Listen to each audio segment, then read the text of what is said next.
હાલ કોરોનાને લઈને ખૂબ જ દુઃખદ સમાચાર સામે આવી રહ્યા છે। ગુજરાતમાં 10,000 જેટલી ગેરકાયદેસર લેબ ચાલી રહી હોવાનું પણ સામે આવ્યું છે।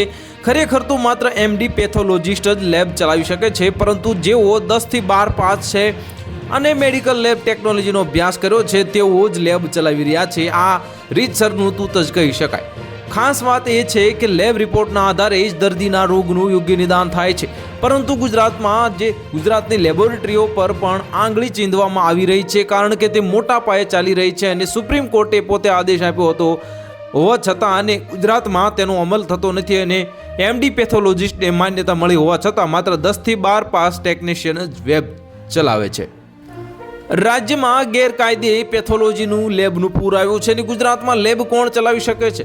તો Gujarat state pathologist and microbiologist association અને રાજ્યના લેબ ટેકનિશિયન વચ્ચે છેલ્લા 19 વર્ષથી કોણ પાત્ર છે તે મુદ્દે વિવાદ ચાલી રહ્યો છે અને આ વિવાદ અંગે 2006માં ગુજરાત હાઈકોર્ટમાં PAIL દાખલ કરવામાં આવેલી છે।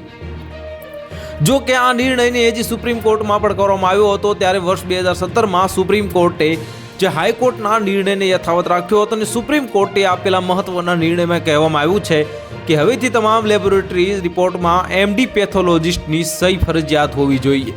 તો હાલ માટે આટલું જ, મળીશું નવી અપડેટ સાથે। જો તમને અમારા વિડીયો પસંદ આવતા હોય તો વિડીયોને લાઇક કરી દેજો, ચેનલને સબસ્ક્રાઇબ કરી બાજુમાં આવેલા બેલ આઇકનને દબાવી દો, જેથી તમને આવા સમાચારની અપડેટ મળતી રહે।